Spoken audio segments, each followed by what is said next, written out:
Hipotiroidismo. El hipotiroidismo es la situación clínica producida por un déficit de la actividad de las hormonas tiroideas en los diferentes tejidos del organismo. Es por tanto un término muy amplio, con manifestaciones clínicas comunes, independientes de la causa del hipotiroidismo. El hipotiroidismo puede deberse a una deficiente producción de hormonas por la glándula tiroidea o una insuficiente estimulación de esta por la tirotropina, la TSH, debido a una afectación hipotálamo-hipofisiaria. Ante una pérdida de producción hormonal por parte de la tiroides, se producen tres efectos compensatorios que van a incurrir en la propia fisiopatología del hipotiroidismo. El primero es el aumento progresivo de los niveles de TSH. ¿Para qué? Para elevar la producción de las hormonas tiroideas. El segundo es una mayor producción de triiodotironina respecto a la tiroxina. ¿Para qué? Para el ahorro de un átomo de yodo. Y el tercero, el aumento de la deyodinación de T4 a T3 en los tejidos periféricos. Estos cambios se producen de manera gradual y progresiva. Inicialmente podemos observar niveles de TSH elevados con T4 libre normal, llamado hipotiroidismo subclínico, que puede evolucionar hacia un hipotiroidismo clínico, con una TSH elevada y una T4 libre disminuida, y en los casos más graves podría culminar en un coma mixedematoso, en donde más adelante vamos a detallar cada uno de ellos. Con respecto a su epidemiología, el hipotiroidismo es la alteración funcional tiroidea más frecuente. La prevalencia del hipotiroidismo es mayor en las mujeres, con una proporción aproximada de mujer-hombre de 4 a 1. Los datos epidemiológicos demuestran que la prevalencia del hipotiroidismo clínico es aproximadamente de 0.5% y la prevalencia del hipotiroidismo subclínico cercano al 10%. Especialmente en personas de edad avanzada. Ahora veremos a la etiología conjuntamente con la fisiopatología. Para ver las causas del hipotiroidismo, vamos a clasificarlo según dónde se encuentre la disfunción. En más del 95% de los casos, el defecto se encuentra en la glándula tiroides, donde lo llamaremos hipotiroidismo primario. Luego, con menor frecuencia, es de origen central, en donde si la afectación está en el hipotálamo, se le llamará terciario, y si la afectación está en la hipófisis, se le llamará secundario. Y de manera excepcional, el defecto se localiza en los tejidos diana, llamada como la resistencia periférica a las hormonas tiroideas. Hipotiroidismo primario. Dentro del hipotiroidismo primario, la causa más frecuente a nivel mundial en zonas endémicas viene a ser la deficiencia de yodo. Y la causa más frecuente de países desarrollados donde se consideran que son zonas yodo suficientes es la tiroiditis crónica autoinmune, o también conocida como la tiroiditis de Hashimoto. Si lo vemos en el contexto de la tiroiditis de Hashimoto, se produce una pérdida de tejido tiroideo funcionante, en donde también podremos ver esta pérdida en una ablación del tejido tiroideo, bien sea por una cirugía por el uso del yodo 131 o por una radioterapia externa. Otra causa del hipotiroidismo primario es el defecto congénito en la síntesis de las hormonas tiroideas. Recuerda muy bien estas causas, porque como bien sabes, el hipotiroidismo primario, al ser el más frecuente, tiene más posibilidad de ser preguntado en un examen. Otra causa importante también son los fármacos. ¿Qué fármacos? Por ejemplo, tenemos al litio, a la amiodarona, a los antitiroideos y a los inhibidores de la tirosinasa. Ahora hablaremos un poco del yodo. Como te dije, la deficiencia de yodo es la causa más frecuente de hipotiroidismo en el mundo, donde generalmente aparecen zonas geográficas con suelos pobres en este mineral y que no disponen de herramientas para la suplementación de yodo, donde habitualmente la encontraremos en la sal yodada. Pero el dato adicional que quiero darte y que es muy importante es que la ingesta excesiva de yodo también puede causar un hipotiroidismo primario. ¿Y cómo se le llama a este efecto? Se le llama efecto de Wolff-Chaikoff. ¿Y cómo ocurre? La glándula tiroides, ante una exposición a grandes cantidades de yodo, responde con un descenso en su organificación y en la síntesis de las hormonas tiroideas, y luego se dará una normalización progresiva hacia una situación basal. Pero eso pasa en una tiroides normal, En algunos pacientes, especialmente en aquellos con autoinmunidad tiroidea, necesitan más tiempo para la recuperación y por tanto pueden pasar por un periodo de hipotiroidismo. Y recalcarte que podemos encontrar grandes cantidades de yodo en antisépticos tópicos como la povidona yodada, en jarabes, en polivitamínicos, en fármacos como la amiodarona, en algas e incluso en los contrastes yodados. Otra causa que dijimos es la tiroiditis crónica autoinmune o más conocida como la tiroiditis de Hashimoto. Recuerda que la tiroiditis de Hashimoto es la causa más frecuente de hipotiroidismo en zonas yodo suficientes, tanto en niños como en personas adultas. Como su nombre lo dice, se caracteriza por una destrucción de la glándula tiroidea por el sistema inmune, por eso se le llama autoinmune, y se produce una infiltración linfoide de la glándula, con linfocitos T sensibilizados, generando una destrucción de los folículos tiroideos, así como fenómenos de fibrosis junto con una hiperplasia compensadora. Es por eso que una de sus características principales es ser linfocitaria, y el resultado final es la pérdida progresiva de la producción hormonal por parte de la tiroides. Otras características sobre la tiroiditis de Hashimoto que debemos recordar para poder diferenciarla en cualquier examen e incluso en un caso clínico es que es más frecuente en mujeres. En la clínica veremos a un bocio indoloro y el tema que estamos viendo, el hipotiroidismo. Y el diagnóstico se basa en la detección de anticuerpos antitiroideos, en donde en más del 90% de los pacientes veremos antiperoxidasa tiroidea. Una vez entendido el hipotiroidismo primario, hablaremos sobre el hipotiroidismo central. El hipotiroidismo central se debe a una insuficiente estimulación de la glándula tiroidea por una insuficiente concentración de TSH. Como te dije, si el déficit está en la hipófisis, se le llama secundario, y si está en el hipotálamo, se le llamará terciario. Entre las causas del hipotiroidismo central tenemos a los defectos congénitos. Dentro de los defectos congénitos predominan los defectos en el desarrollo de la hipófisis, como la hipoplasia o la displasia secto-óptica. Y en los adultos la causa más frecuente viene a ser los tumores hipofisiarios, representado por los adenomas hipofisiarios. Y también tenemos al tratamiento quirúrgico y al radioterápico sobre la zona hipotálamo hipofisiaria. Recuerda también las causas infiltrativas e infecciosas, como por ejemplo la sarcoidosis, histiocytosis y la hemocromatosis, y en representación de las infecciosas tenemos a la tuberculosis. Y el fármaco que quiero que recuerdes aquí es el bexaroteno.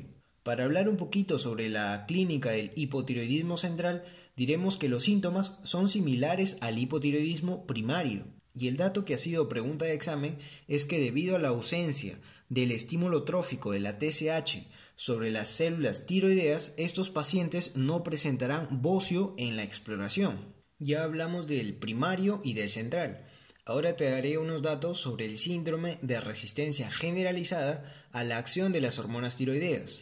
Es una enfermedad poco frecuente, hereditaria y generalmente autosómica dominante. Se caracteriza por presentar dificultad en la acción de las hormonas tiroideas en los diferentes tejidos. Está causado en la gran mayoría por mutaciones en el receptor nuclear de T3. La clínica será de un paciente eutiroideo, pero algunos pacientes también tendrán síntomas de hipotiroidismo.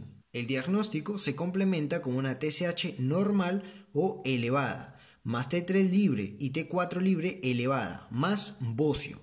Y obviamente el diagnóstico diferencial debería plantearse el hipertiroidismo, debido bien por una enfermedad de Graves o un bocio autónomo uninodular o multinodular. Ahora, una vez visto toda la etiología conjuntamente con la fisiopatología, veremos a la clínica del hipotiroidismo. Los signos y los síntomas del hipotiroidismo son inespecíficos. Es por eso que el diagnóstico se basa fundamentalmente en las pruebas de laboratorio. En la clínica veremos que el hipotiroidismo puede presentarse como un defecto congénito o adquirido. El hipotiroidismo congénito se desarrolla durante el periodo prenatal y ya existe en el momento de nacer. Sin embargo, el hipotiroidismo adquirido se desarrolla por el trastorno de la glándula tiroides o bien un defecto en el eje hipotálamo-hipofisiario. Hablemos del hipotiroidismo congénito. El hipotiroidismo congénito es una causa frecuente de retraso mental prevenible. Existe hipotiroidismo en 1 de cada 4.000 recién nacidos. Cuando existe ausencia congénita de la glándula tiroides, el neonato suele parecer normal y tiene funciones normales al nacer, debido a que las hormonas son provistas en el útero por la madre. Como bien sabemos, las hormonas tiroideas son esenciales para el crecimiento normal y el desarrollo cerebral, casi la mitad del cual ocurre durante los primeros 6 meses de vida.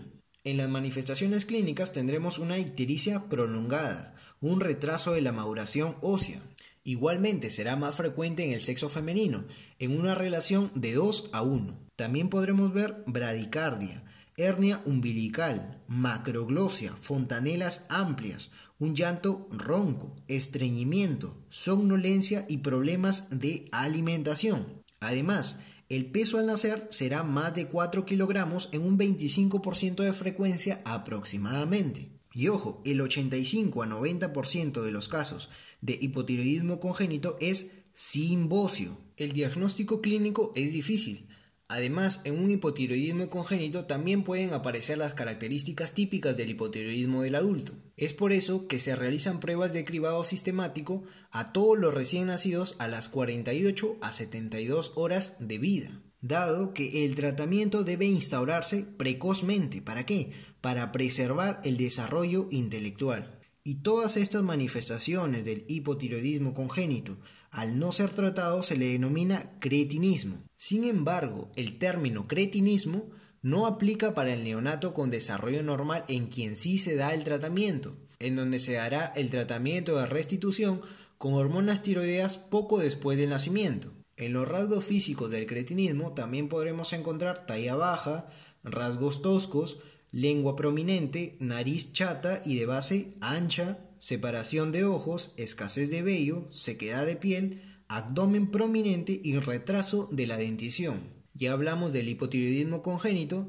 pasemos a hablar del hipotiroidismo en la infancia y en la adultez. En los niños mayores las manifestaciones son intermedias entre el hipotiroidismo infantil y el del adulto, predominando la talla baja y el retraso puberal. Ahora, en los adultos, los síntomas iniciales son poco específicos y de aparición progresiva.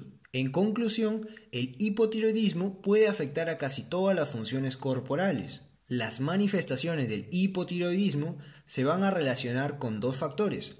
El primero es el estado hipometabólico, debido a la insuficiencia de las hormonas tiroideas. El segundo es la afectación mixedematosa de los tejidos corporales. Sobre todos estos dos puntos va a estar relacionada toda la clínica del hipotiroidismo. El misecdema implica la presencia de un tipo de edema mucoso, que no va a generar godete y que deriva de la acumulación de una sustancia mucopolisacária hidrofílica en todos los tejidos conectivos del organismo. Si bien el fluido mixedematoso suele ser más evidente en la cara, puede acumularse en los espacios intersticiales de casi cualquier estructura corporal y es responsable de muchas de las manifestaciones del estado hipotiroideo grave. La lengua, por ejemplo, con frecuencia aumenta su volumen y la voz suele ser de un tono bajo o puede ser ronca. Y los depósitos de mucopolisacáridos en el corazón pueden generar dilatación cardíaca, bradicardia y otros signos de alteración de la función cardíaca. Y por ello, la clínica queda resumida de esta manera: alopecia, pérdida de memoria, macroglosia, edema palpebral, intolerancia al frío, bocio o bien una tiroides no palpable, cardiomegalia, derrame pericárdico, metrorragias, síndrome del túnel carpiano, estreñimiento, debilidad y espasticidad, piel áspera, seca, amarilla, reflejo aquileo enlentecido y el aumento de peso por el hipometabolismo. Ahora, si el paciente con hipotiroidismo grave no se trata, puede desarrollar un cuadro grave con estupor e hipotermia, que puede ser mortal. Hablamos del coma mixedematoso. Entonces, el coma mixedematoso es un hipotiroidismo severo, con compromiso multisistémico y un deterioro progresivo de la conciencia. La fisiopatología del coma mixedematoso implica tres aspectos principales. El primero es la retención de dióxido de carbono e hipoxia. El segundo es el desequilibrio hídrico y electrolítico. Y el tercero viene a ser la hipotermia. Generalmente ocurre en personas de edad avanzada y en las que el hipotiroidismo, generalmente de origen autoinmune, se ha instaurado lentamente y agravado por una enfermedad intercurrente. Las causas predisponentes más frecuentes del coma mixedematoso son la exposición a la baja temperatura, es por eso que predomina en invierno, a los fármacos sedantes, a la sepsis, o que el paciente suspenda bruscamente su medicación. Ojo, el coma mixedematoso es una patología poco frecuente, pero debido a su alto grado de mortalidad siempre se debe pensar en un coma mixedematoso, ya que aquí en este coma mixedematoso las manifestaciones clínicas serán más evidentes. Y por último quiero hablarte del hipotiroidismo subclínico. El término subclínico puede generar cierta confusión. Ojo, no hace referencia a la ausencia clínica, sino que define un estado bioquímico. ¿Y cuál es? T4 y T3 libre normales y una TSH elevada. Ahora sí, pasamos al diagnóstico. El diagnóstico depende en gran medida de las determinaciones del laboratorio. Tenemos un hipotiroidismo subclínico, primario y central. En el primario, las T4 van a estar disminuidas y como efecto compensatorio, la TSH estará aumentada. Pero ¿qué pasa en el central? La T4 va a estar disminuida y la TSH puede estar normal o disminuida. Y en el subclínico, la T4 va a estar normal y la TSH estará aumentada. Otra cosa más que podemos ver en el diagnóstico viene a ser la determinación de anticuerpos antiperoxidasa tiroidea y la de antitiroglobulina, que van a ser útiles para el diagnóstico diferencial. Recuerda que son positivos también en las tiroiditis autoinmunitarias, en más del 90% de los casos. Y en el EKG de un paciente hipotiroideo podremos ver bradicardia, disminución de la amplitud de los complejos QRS y la inversión de las ondas T. Cuando hablamos del tratamiento, el tratamiento es sustitutivo. Se realiza con la levotiroxina por su potencia uniforme y la larga vida media que tiene, que es de 7 días. La dosis es aproximada de 1.6 microgramos por kilogramo, llegando con una dosis inicial requerida de 50 hasta 100 microgramos por día, o incluso la necesaria para alcanzar el eutiroidismo, con 110 a 130 microgramos por día. En pacientes ancianos o con cardiopatías se pueden utilizar dosis menores, como 25 a 50 microgramos por día. Su administración es una vez al día y se recomienda en ayunas. Y se debe separar su administración aproximadamente 4 horas del carbonato cálcico, del sulfato ferroso, de algunos antiácidos y de la colestiramina. El control del hipotiroidismo primario se realiza con la TSH y obviamente si es un hipotiroidismo central se utiliza la T4 libre. Pero como el primario es el más frecuente, hablamos más de la TSH. Y es por eso que el ajuste progresivo de la dosis se hace con la TSH a las 6 a 8 semanas. Durante el embarazo, los requerimientos diarios de la levotiroxina aumentan en un 30 a 50%, que equivalen aproximadamente a 50 microgramos por día, retornando después a los valores habituales tras el parto. Y los objetivos de control deseables son ligeramente inferiores a los de la población general. Ahora, la pregunta que se ha hecho en muchos exámenes: ¿cuándo tratar un hipotiroidismo subclínico? Se debe tratar a todo este grupo, en mujeres embarazadas o con deseo de gestación, en niños y adolescentes, y con un TSH mayor o igual de 10 miliunidades por litro. Pero ¿qué pasa con los TSH de 5 a 10 miliunidades por litro? Se le debe dar tratamiento a los que tengan clínica o donde veamos bocio o autoinmunidad tiroidea. ¿Y a quién no debemos tratar en un hipotiroidismo subclínico? No debemos tratar ni a ancianos ni a cardiópatas con una TSH menos de 10. Y lo más importante, el coma mixedematoso. El tratamiento acá será inmediato, con levotiroxina intravenosa más hidrocortisona para evitar crisis suprarrenal. Recuerda repasar cada punto, ya que el hipotiroidismo es muy preguntado en los exámenes. Y así es como culminamos con el tema de hipotiroidismo.